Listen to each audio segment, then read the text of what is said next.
The Supreme Court is not the only place where we may see a black woman make history. We could also see the first black woman get a seat on the Federal Reserve's 7-member Board of Governors. If confirmed, Lisa Cook, a renowned economist and professor of economics and international relations at Michigan State University, would be the first black woman to ever serve on the board in its 108-year history. Last year, Cook was elected to a 3-year term on the board of directors at the Federal Reserve Bank of Chicago. Cook was also a senior economist at the President's Council on Economic Advisors under the Obama administration. We actually had Lisa Cook on this show back in October to speak to us about black unemployment.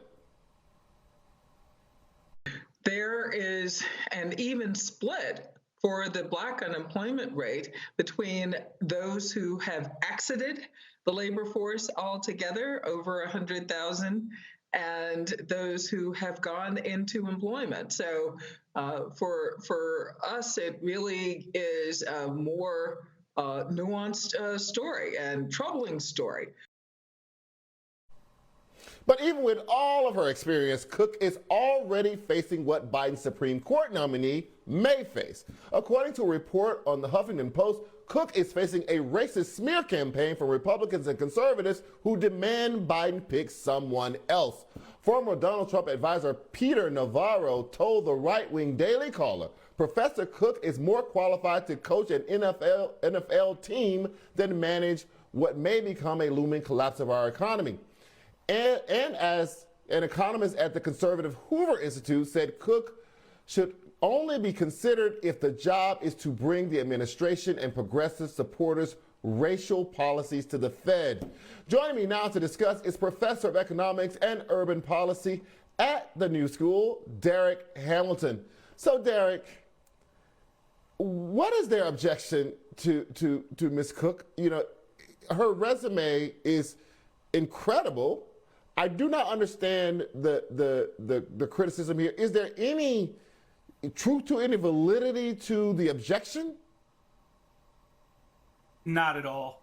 I mean, the fear and the critique is grounded in the fact that, as you demonstrated in the segment that you showed her, she's going to challenge the status quo. She's not just going to look at price stability for the purposes of maintaining the wealth of those that have, but she's going to look at price stability in a context of ensuring that we're not sacrificing the economic inclusion of segments of the population, namely black people as well as other people that have been marginalized. So the HuffPost notes that other people on the board, even Jerome Powell, the current Fed chair, they were not necessarily experts in this area, and yet they did not face the same kind of backlash. You know, how do they make sense of this? I mean, it's hypocrisy just run amok. We get so used to saying it, so used to seeing it that it kind of it becomes numb to us. But is that just what this is? I mean, and it's racialized. I mean, we question the qualifications of a black person, but you know, in reality, the Fed chair is a lawyer.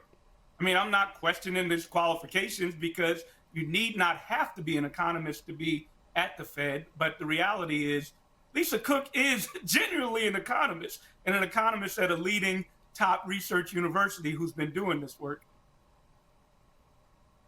You may not want me to be an economist, but you know, I'm just, you know, armchair quarterback, and I want my people at the Fed to be an economist. That's just me. Maybe call me crazy. I don't know if that's what's going on here or not. But you know, what do you think her chances are of overcoming the objections?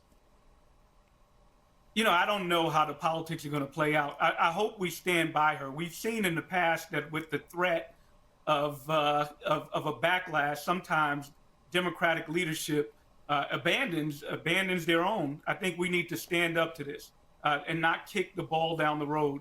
Clearly, she's qualified. Clearly, she's going to make a difference.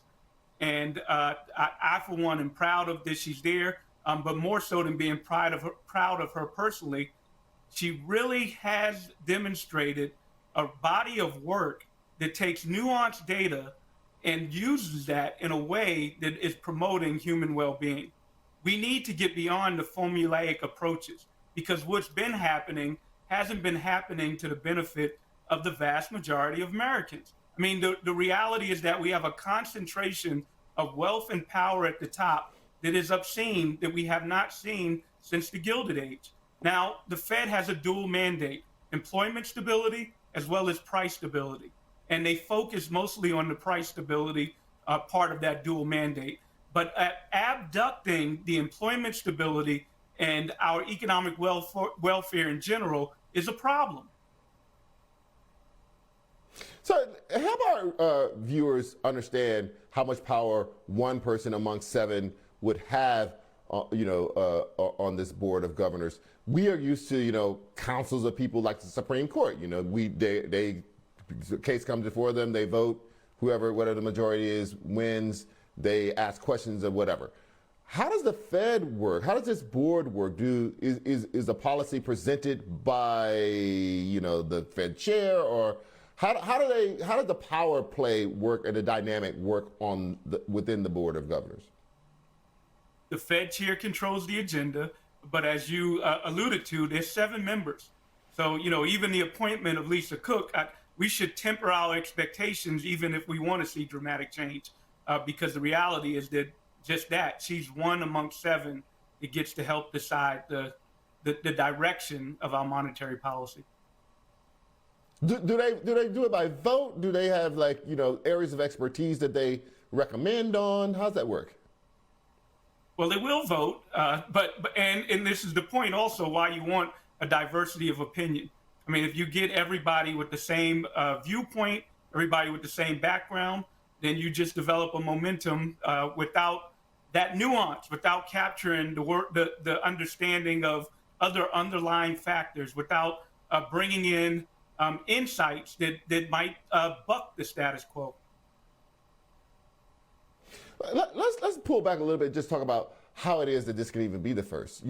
A lot of people want to get rid of the first. Even the people who become the first hate the fact that they are the first, because they think, how is this possible that I am the first in 2022 or whenever? How is it that this space, this bubble, has not been kind of integrated in a way that would have included Black women? We know the history of America. I mean, that is the seat of power, and we've excluded it.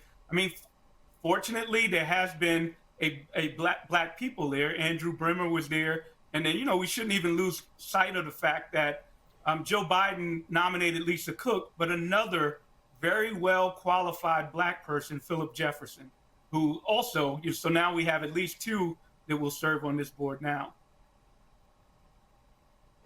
All right, so Darrick, you have told me not to get my hopes up. Even if she's, confirmed and on this board, I should not automatically assume that we Black people own all my money. I won't say that, and they won't give out checks. All right, Darrick Hamilton, thank you so much for joining us tonight. I really appreciate your time. A new variant is spreading like wildfire. More on that next. You're watching Prime on BNC.